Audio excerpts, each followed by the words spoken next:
very interesting. You and me, Wembley Stadium, 93,000 crowd. I'm up for that, my friend. You know, and let's put it this way.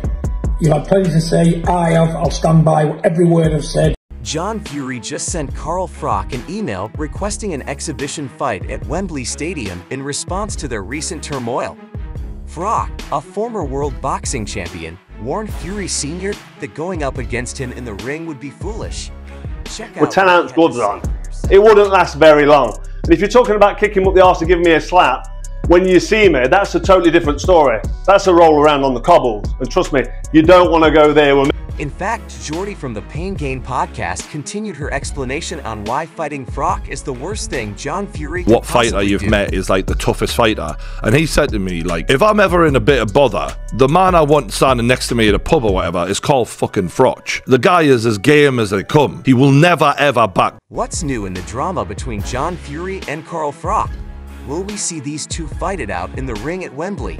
As you watch, you'll discover that Carl Froch and John Fury have been embroiled in drama for nearly a week, to the point where both fighters are considering settling their differences in the ring. In case you were wondering how we arrived at this point, here is a quick rundown of it. Fury Sr. was apparently not impressed by Froch's previous comments regarding his son's boxing career and current form. In response to Froch's questioning of Tyson Fury's boxing record, among other things, prior to the Gypsy Kings World Heavyweight title fight on May 18, Tyson Fury's father took revenge on the British boxing expert. YouTuber Froch took repeated jabs at John Fury and refused to stay silent, criticizing his son's credentials once more. Furthermore, he emphasized his personal achievements by asserting that he had captured 4 world boxing championships. Fury's decision to accept his challenge to a duel was a mistake. 10-ounce gloves on, it wouldn't last very long. And if you're talking about kicking up the arse and giving me a slap, when you see me, that's a totally different story. That's a roll around on the cobbles. And trust me, you don't want to go there with me. This infuriated the Gypsy King's father, who thought that challenging Froch to a fight would be the only way to get revenge on him. Fury Sr. did just that, posting a passionate call-out video on Instagram to go along with this declaration. John Fury appears to take his fighting seriously. The former super middleweight champion Fury Sr. added, "Your mate George Groves said something very interesting to you and me when discussing his readiness to fight. 93,000 people were in attendance at Wembley Stadium. I agree, that sounds wonderful, friend. You've already talked far too much. Yes, I have. I maintain my integrity in all of my statements. I offend you, you say. Let's look into your possibilities. Get the contracts ready, and I'll fight you at Wembley Stadium this year. You shouldn't worry about it because John Fury will not back down from a fight with you, my friend." Interesting. You and me, Wembley Stadium, 93,000 crowd. I'm up for that, my friend. You know, and let's put it this way. You've had plenty to say, I have, I'll stand by every word of. Videos that follow the exam, Carl Froch skillfully responded to John Fury's audacious challenge. At Wembley Stadium, the unique blend of comedy and severe caution that has come to characterize the former super middleweight world champion, sometimes referred to as the Cobra, is flawlessly encapsulated. Reacted to Fury's call-out in a way that respected the fighting spirit and offered a dispassionate assessment of the likelihood of a match of that kind. Despite accepting the seriousness of Fury's challenge, Froch, who has maintained an astonishing level of physical fitness after leaving professional boxing, could not help but lighten the mood of the fight's premise. He underlined how drastically their current circumstances differ from one another. Even at 46, Froch is still at her best. Despite his fighting history, John Fury, at 59, does not compare in terms of physical condition or preparedness. Yet, his physique is a testament to his commitment to boxing and fitness. His warning was still very severe though, as he made it clear that a confrontation with Fury would not be good for any of them in the end. The senior Fury's confidence stems from his physical strength as well as his impressive record, which includes 4 world titles, victories over some of the most formidable opponents in the super middleweight class. His knowledge of strategy and ring experience are unmatched, especially when compared to John Fury's minuscule professional career. Froch's response also showed that he was aware of the broader implications of that type of confrontation. He made it plain that he preferred any potential match to donate to nonprofits. and it was obvious that he was aware of his position and intended to use it to advance society. This altruistic point of view elevates his status by suggesting that, despite his readiness to protect his honor, he is conscious of the repercussions of his actions. Apart from expressing gratitude to Fury directly, Froch was unsure of his readiness to face opponents who were over 50.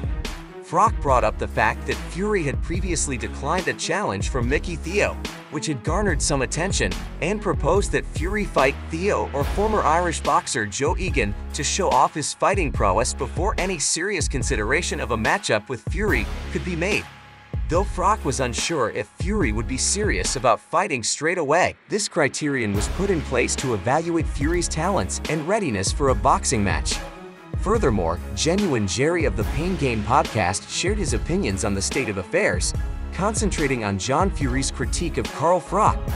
Jordy didn't hold back while expressing his thoughts on the matter and counseled John Fury to make decisions based on logic rather than emotion, especially in light of the criticism that prompted this challenge.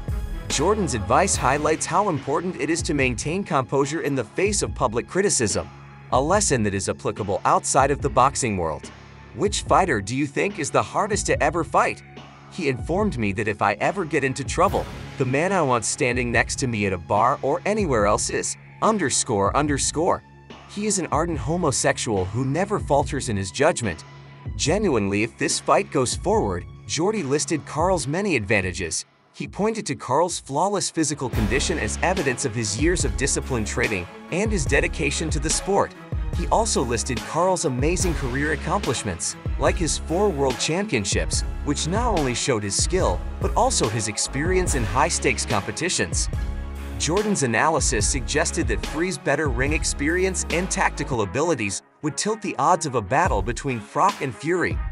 Though it was an audacious challenge, he made hints that John Fury's lack of training for the bout and his inexperience as a boxer might have been taken into account.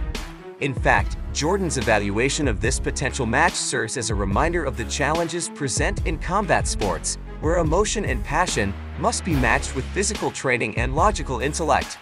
His insights provide a sobering perspective on what would be a much-awaited, if somewhat one-sided, encounter with prominent media people, contributing to the larger conversation surrounding this unlikely but exciting challenge. Simon Jordan gave a scathing and rather bewildered response to John Fury's suggestion that he and Carl Froch square off in a potential boxing match. Jordan, known for his frank opinions, examined the absurdity of the situation, highlighting how unusual it is for the father of a former professional boxer to face a former world champion like Carl Fr, particularly one who is as vocal and media-savvy as John Fury. Jordan's comments explained the broader context of the challenge, stating that it was prompted by Carl's assessment of Tyson Fury's boxing career, which John Fury took to mean criticism that would validate a bout in the ring. Jordan questioned the sincerity of Fury's challenge and the reasoning behind wanting to fight because the two underlying narratives, that anyone who criticizes John Fury is a hater and should be banned and is trying to profit off their name, are so dissimilar in terms of age, physique, and boxing experience. Jordan also criticized the Fury family's response to public and media criticism, highlighting a tendency to characterize critics as hateful and to take advantage of publicity for personal gain. He called attention to the paradox that the Fury family relies on the media to promote their brand, yet he also criticized media figures for offering anything other than constructive criticism. Jordan expressed reservations about the morality and value of scheduling a battle based more on personal animosities than athletic merit, even beyond how the boxing industry handled these kinds of pranks. Jordan also talked about the broader implications of these challenges for the boxing industry, where the influence of social media and celebrities is blurring the lines between professional sports and entertainment events. He lamented the passing of boxing's traditional values, which determined matches based more on physical prowess and competitive standing than on resentment or internet teasing. The verbal sparring between Carl Froch and John Fury has captured the attention of the boxing community. It offers entertainment value as well as speculation about possible outcomes if the two fighters ever step into the ring, an unlikely scenario. The exchange places a focus on the everlasting appeal of boxing personalities and the stories they tell outside of the ring. Their words serve as a reminder to John Fury to approach every task with seriousness, even the ones that seem more like spectacle than competition. But what are your thoughts on this? Leave a comment below to let us know. That's all for now. Don't forget to like and subscribe to the channel. Turn on the bell for the most current notifications to make sure you never miss any more videos similar to this one.